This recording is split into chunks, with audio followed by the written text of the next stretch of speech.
Hallo, liebe Leute, jetzt ist Striptease angesagt. Hahaha.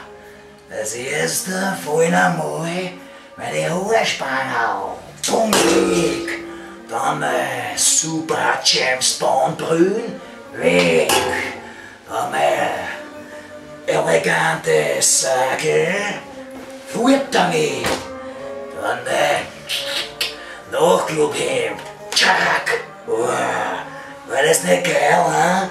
Und weg damit mit den weißen Fetzen, rissige, geile Tanzhosen aus, ja. Und jetzt könnt's gleich sehen, mein ultra geiles Liebeshöschen, ist das was? Also, Prost, bis bald!